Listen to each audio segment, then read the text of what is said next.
Hi everyone, my name is Sara O'Keefe. I am the principal at Scriptorium Publishing in North Carolina, and I'm here to talk to you about things that you can do above and beyond what's in the DITA Open Toolkit. So, there's a picture, but you've got me on video, so either way. We do enterprise content strategy consulting work. We design and build content systems, and we are generally technology agnostic. But with that said, we do an awful lot of XML, an awful lot of DITA, CCMS, and specifically AEM XML work. And actually, some of you that were in the sessions earlier today heard some of that from at least one of our clients. So what I want to do today is I want to talk about what's available to you in the DITA Open Toolkit and then outside of the Open Toolkit, because what we're finding with our customers is that people come in, they say we need PDF and we need HTML. That's pretty much a given. But after that, you run into the situation of, oh, wait, we need these other things. People ask for InDesign, they ask for PowerPoint, they ask for JSON, they ask for things I've never heard of. And so we've developed in this presentation some information that might be helpful to you if you're in a situation where you need an output that goes a little beyond what's available to you in the Open Toolkit. So I wanted to start just with the basics of what's in the Open Toolkit. This image is directly from the DITAOpenToolkit.org or DITAOT.org itself. And you can see here that DITA will accept XML, it'll accept DITA maps, and it'll accept Markdown content coming in. And then when you push out, you can have HTML, you can have Markdown, PDF, DITA, and you can have custom formats. Now, one aspect of this that I've left out to a certain extent, because this is kind of more of a technical focus, is that if your content is in, for example, AEM XML or the AEM XML add-on, then of course you can push over to Big AEM and publish out of that, which means you have access to all the things that you can do in AEM with websites and behaviors and personalization and all the rest of it. So I'm not covering that in this session, but obviously that is another option that you have that's out there. But you look at the Open Toolkit, and it gives you these various formats out of the box. And then you look at the HTML, and you say it looks terrible and I need to fix it. That is absolutely a true statement, but that's okay. It is certainly possible to configure the HTML and make it look good and meet your specifications. It is also true that you can make the PDF look good, although it is more work and more difficult work. You probably want to take a look, if you need really nice PDF, especially in multiple languages, you're going to want to take a look at Antenna House Formatter. And if automation doesn't make you happy, if you can't get to where you need to be with full automation, or you need some really interesting and varied formatting controls for your PDFs, you're going to want to take a hard look at FrameMaker and possibly also at InDesign. Now again, FrameMaker through AEM is more or less built in. I don't want to say it's there at a push button, but it is available to you, and so that would be an option, either FrameMaker or FrameMaker Publishing Server. I am going to talk about InDesign in this presentation because that one's kind of getting a little bit out there. So for starters, the first thing that you probably should recognize is that extending the Open Toolkit is nearly always going to be cheaper and easier, well, cheaper, than your other alternatives. So what I'm talking about here is that you have some extension possibilities with the OT. You can change the formatting. You can change the CSS for HTML. You can change the PDF formatting layer. You can extend it and have it do things that maybe it wasn't quite available to do. You can rearrange the content that's coming out of the Open Toolkit. So you've got really a variety of options there. And there's a really, really interesting presentation from Robert Anderson, who was in fact the original sort of creator, architect of the Open Toolkit, about some really funky stuff that you can do in the Open Toolkit. So you might want to take a look at that link when you get a chance. And of course, we'll post the files the presentation so that you can get to the link later. But generally, if you're going to do this, if you're just going to extend, I don't like the way the HTML looks, I want to move my title over, I want to add a table of contents, those kinds of things, your best bet is probably just to extend the Open Toolkit. There are best practices for doing that around plugins and architecting it properly, but CSS is relatively easy. Extending it is relatively okay. Rearranging it is okay-ish. And if you look at Robert's presentation, he talks a little bit about getting into the pre-processing layer, which opens up all sorts of kind of horrific possibilities. So you can get in there and you can do stuff, but beware. You really need to be careful because you can break some stuff if you're not careful. So the deeper you go into the Open Toolkit, the more we're talking about really code, CSS at first, then XSLT, then maybe Ant, which is a build system. And then beyond that, you may be dealing with potentially even Java or JavaScript if you're trying to enable certain kinds of behaviors in your HTML. So right there, you have a world of hurt, right, potentially. Now, if you're doing something, a little bit weird with the Open Toolkit, you may want to take a look at GitHub, because what you're going to find is that GitHub actually has a ton of stuff out there.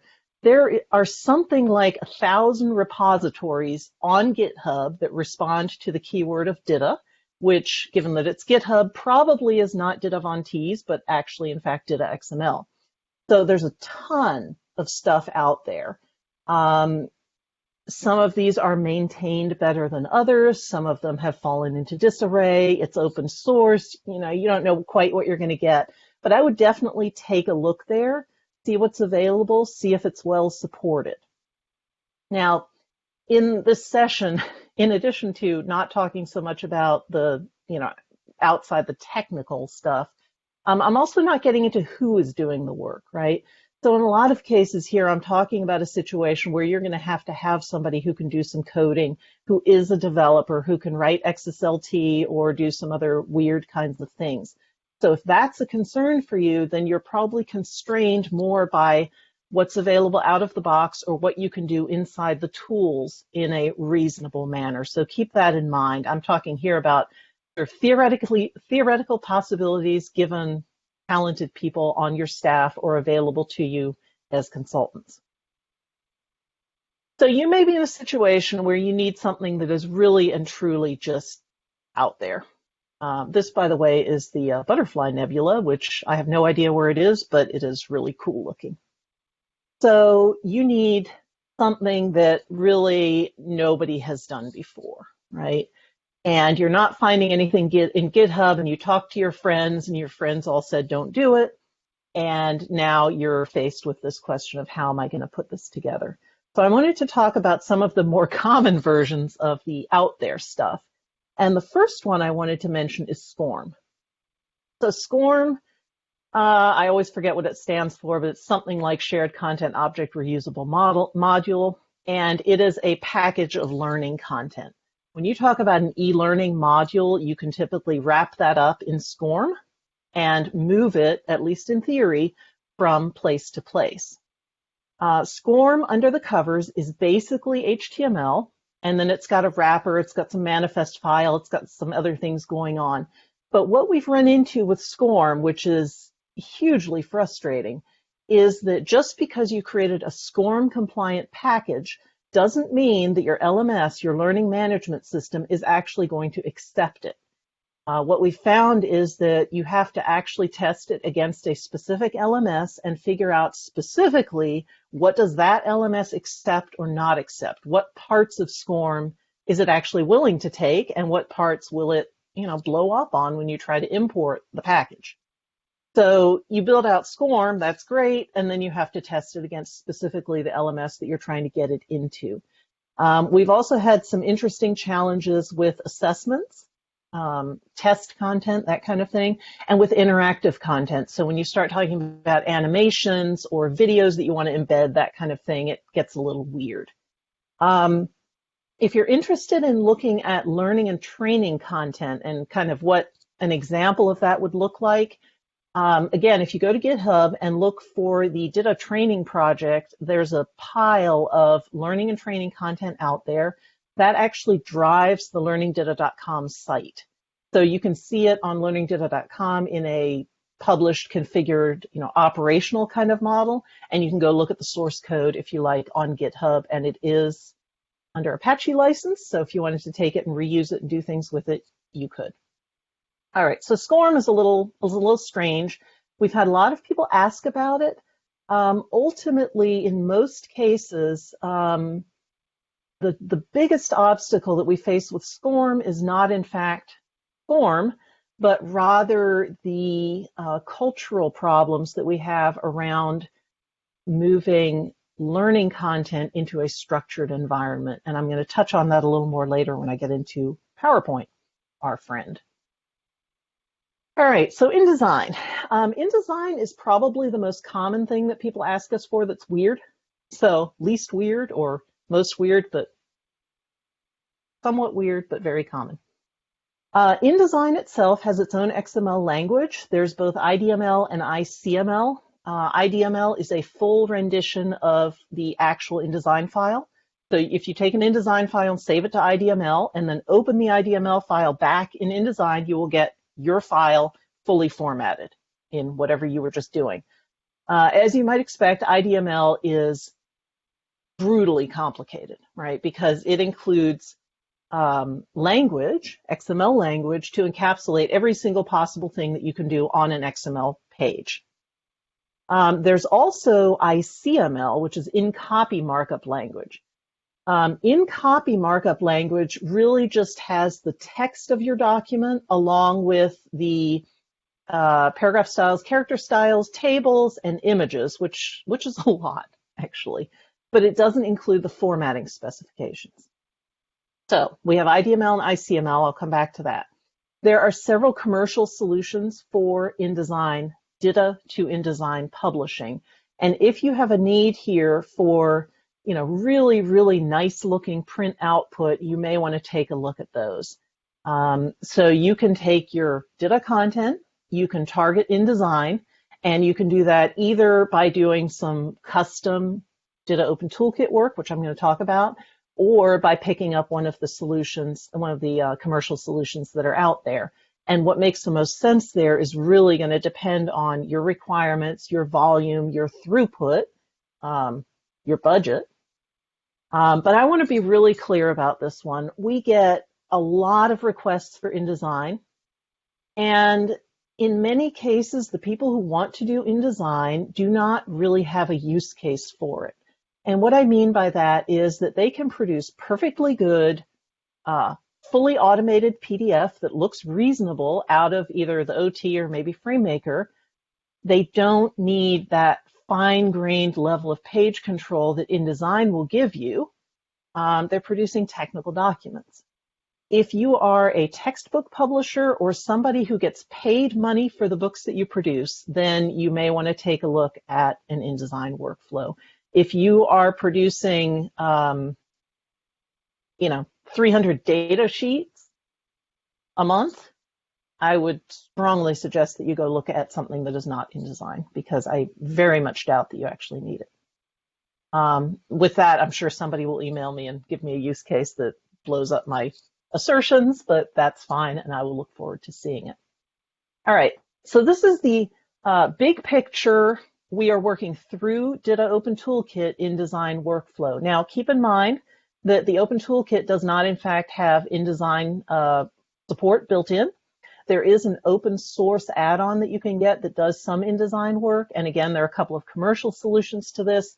We've built an InDesign workflow, and so have several other companies. So you start with your source XML, right? So we have DITA, which is over there on the left.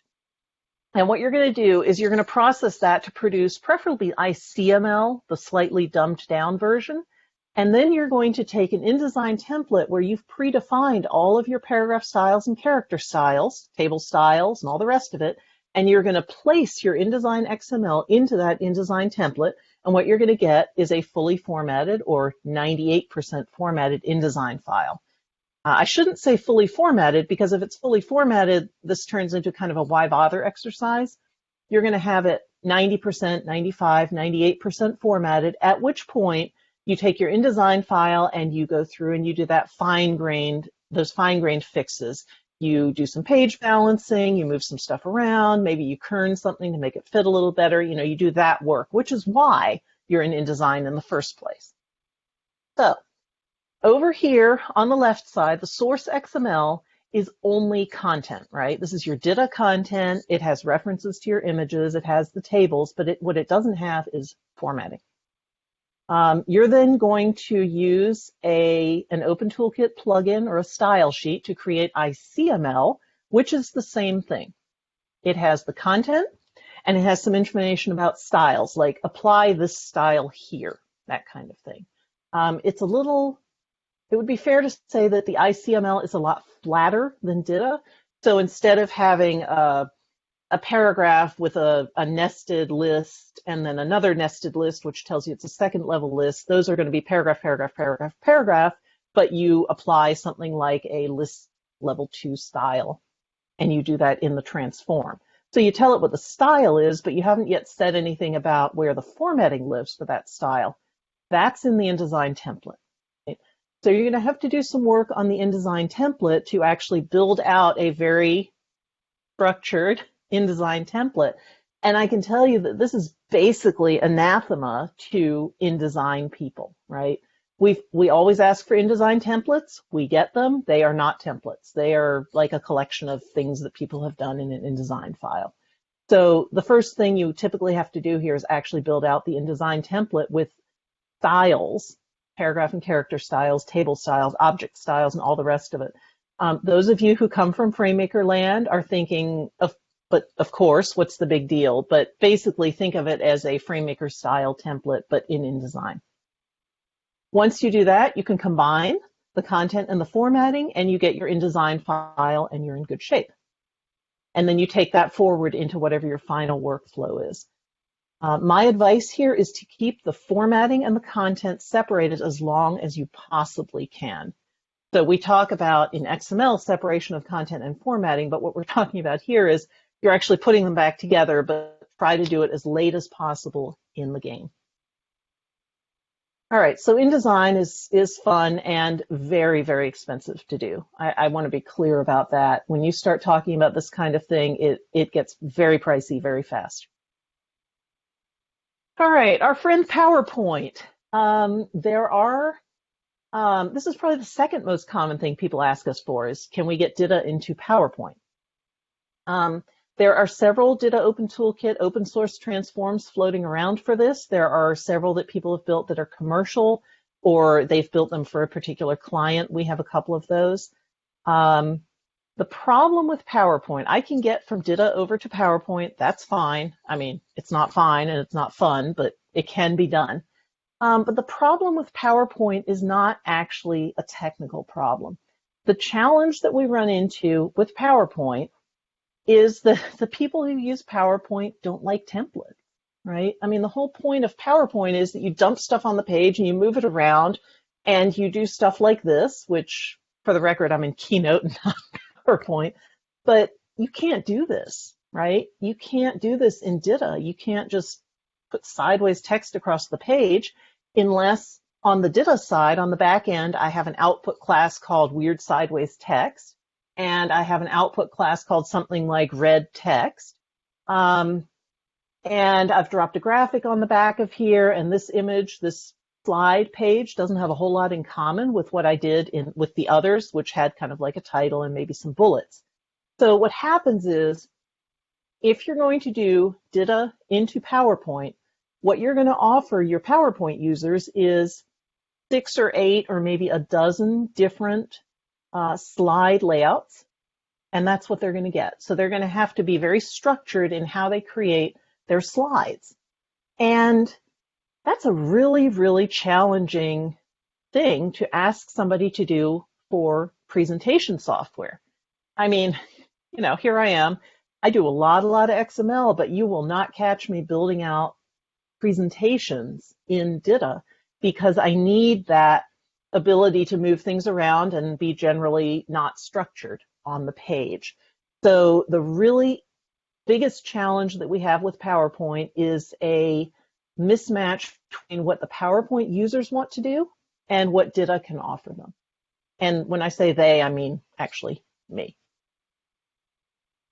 All right, knowledge bases. This is another interesting one. So can we get DITA content into a knowledge base?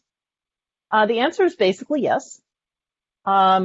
First, you want to think a little bit about knowledge base articles and how that maps to a DITA topic. So if you think about a KB article, that is more or less compatible with a DITA topic structure. You know, you've got a title, you've maybe got a little prologue, some metadata, you've got a chunk of body text, you may have some sections. Can't have subsections, that'll get you in trouble in DITA, but you know, it's more or less compatible. The KB articles usually require a certain set of metadata, and you're going to need to think about how to enable that on the DITA side, so that when you take your DITA content and output it over to the knowledge base, the right metadata comes along with it. And that tends to be a little different from what you need for technical documentation. So you need to think about your metadata. The topic structures are, you know, basically compatible. It's going to be okay. The killer here, and you know, I'm going to sound like a broken record because again, it's not technology, right? It's where do you do the updates? Do you allow people to actually update in the knowledge base? Because if you do, well, now the knowledge base diverges from the DITA content, so how do you handle that? There are a bunch of places where you can provide for connectors. Several CCMSs have connectors for Salesforce, Zendesk, and other kinds of KB systems. So that connector is probably there. It's probably going to be not that cheap, but it's out there. You've already bought, you know, Salesforce and AEM, so the fact that you have to get another connector, I feel like should really be okay. So again, technology, less of a problem, but the governance here is just a super difficult issue. Where do you do the updates? So on which side? Who owns them? Usually the support people think they own the KBs, and usually the TechCom, TechPubs, information development groups think they own the DITA TechCom CCMS. So how does that work? How do you move things around? Do you push them back? If you make updates on the DITA side, how often do you push that over to the knowledge base? When there is a conflict, and there will be, what do you do? So there's a huge, big sort of governance issue around this. In addition, and it was interesting listening to the terminology presentation that came right before this, we've had some disagreements around terminology and how formal a KB article needs to be versus how formal a piece of approved user documentation needs to be. The KB team tends to value immediacy and getting out this information about a patch or a bug fix or a workaround as fast as possible, and in many cases valuing a very informal, conversational, developer-to-developer kind of tone over strict adherence to the rules and the regulations and the terminology. So you have to balance those two things. And again, we're talking about, you know, really a cultural debate over, you know, what's the right answer here and how are we going to handle it? So something to think about there. All right, other kinds of things you might need to do: JSON, resource files, and other similar kind of, you know, weird text files that usually belong to the developer team. I am going to talk about Markdown, don't worry. Basically, JSON, you can do text markup. So you can write a DITA Open Toolkit plugin that will export from DITA to JSON. That's fine. Resource files that you need to put into, like .h files that you need to put into your software, not that big a deal, not that hard to do. If you're trying to do context-sensitive help somehow, you want to look to the resource ID element on the DITA side, which will allow you to implement context-sensitive help. Now, the tricky part with JSON especially is if you're trying to render out an entire topic, like a title and a bunch of paragraphs. JSON is really not very good at encapsulating that this is a topic, a unit of content. It is much, much better at, hey, hi, here's a text string. So if you're trying to manage your text strings, like literally your UI strings in your software, and for that you need JSON or a resource file or something like that, that makes a good bit of sense. And those might be stored in DITA as individual strings, so essentially micro content, and that would be fine. But if you're trying to export an entire topic and send it through something like JSON, we've run into some interesting problems trying to maintain the connections, trying to maintain the context of this title goes with these 3 paragraphs. which, by the way, have span text inside them, and that's a whole other nightmare I don't want to really talk about. All right. So what about Markdown, right? Everybody wants to know about Markdown. Basically, Markdown is actually pretty easy to do. Markdown, DITA to Markdown is pretty straightforward. And in fact, I think there's a plugin now, but anyway, you sort of dumb it down to get out to Markdown. As you're thinking about whatever the format is that you need, is there a related plugin? Is there one that's close? So for example, the HTML plugin gets you about 90% of the way to EPUB, that kind of thing. Is it a text format? If you're targeting a text format, it will be relatively straightforward to get it output. Now, by text format, I'm talking Markdown, JSON, something like that. IDML, ICML, well, they're technically text, but they're pretty terrifying, right? You may want to look and see if there's an API connector, because if there is, from your content source, CMS, to your whatever your target is that you're trying to push to, that is something you may want to consider. And finally, how much money do you have? Because all these things are possible, but they're not necessarily cheap. All right, so general best practices when you start off-roading on Mars, you want to think about how you're going to do this and what it's going to look like. You probably want to either process content and formatting separately as long as possible. So this is the InDesign model that I was showing you, right? Where you're outputting ICML and then you add on an InDesign file and then you go from there. Or you want to deliver a completed package, something like PDF or EPUB or an HTML website or, a whole Markdown thing. So think about, what are you delivering? Is it a component that goes into something else, in which case probably try to avoid including formatting instructions or formatting hooks, yes, but not formatting. Downstream editing is very, very bad. It creates content control problems. The changes never make it back. And round tripping is horrifically more difficult than one way, right?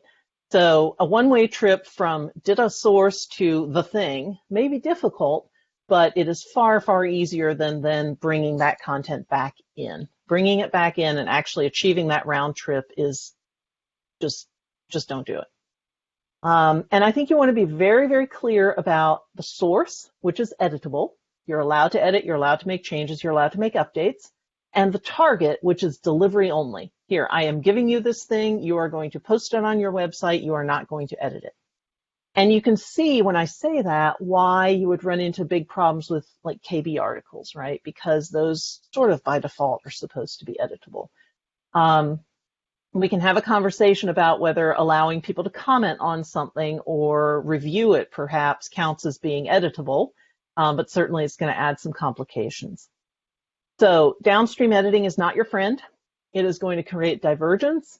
Those content changes are always going to sneak in, and maintaining that, keeping track of that, it is awful.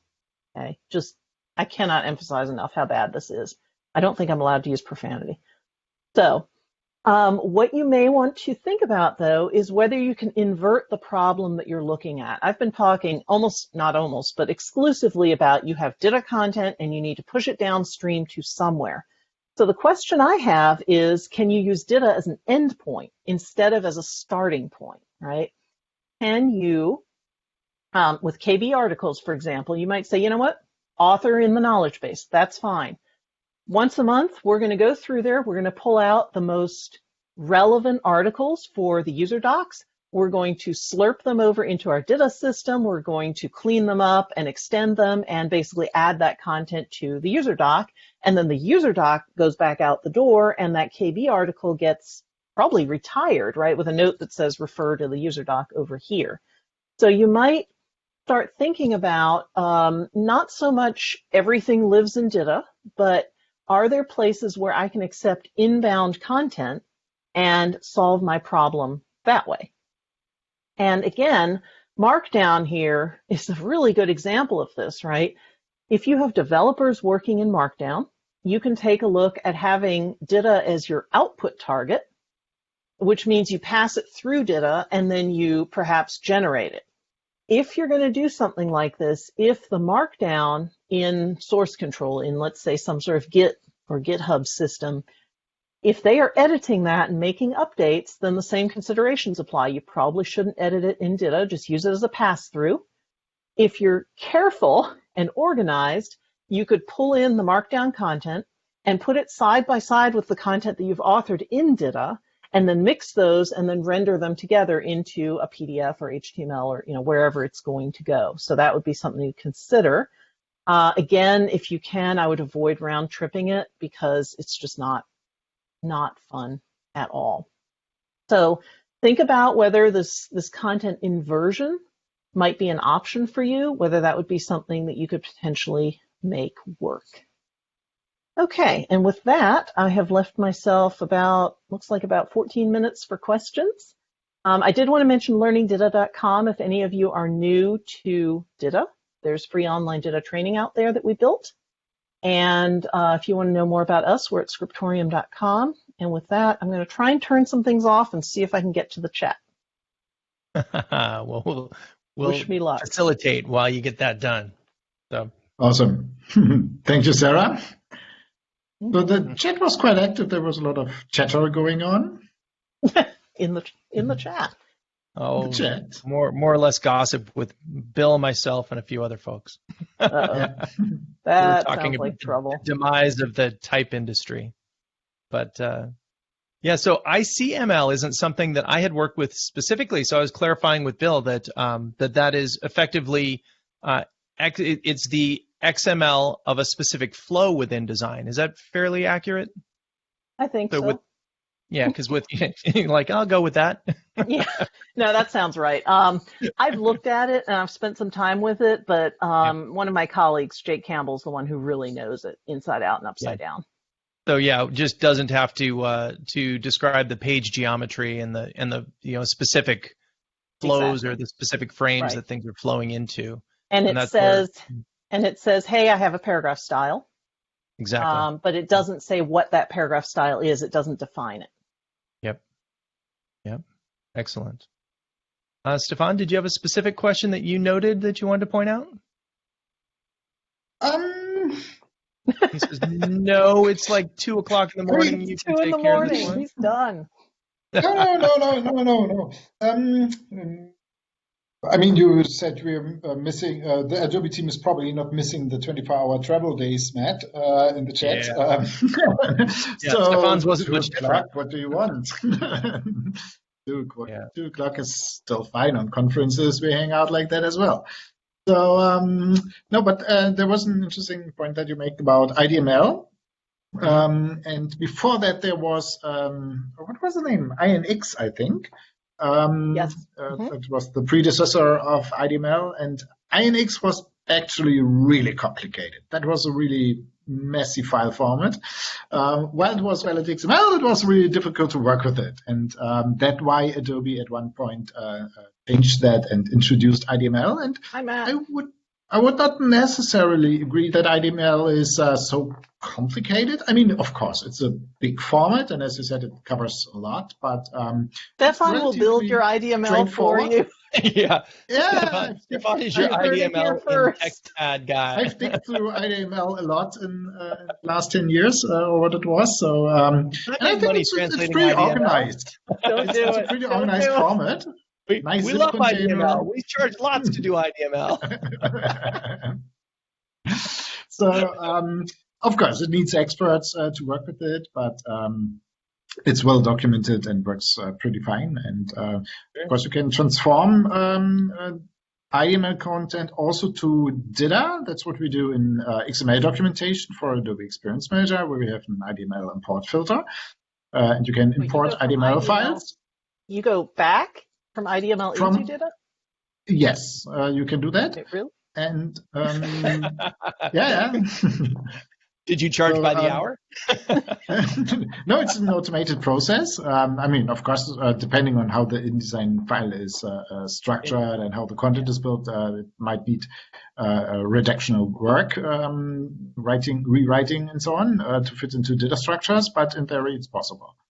Well, certainly round tripping is much more straightforward using FrameMaker than it is using InDesign when you're talking about structure.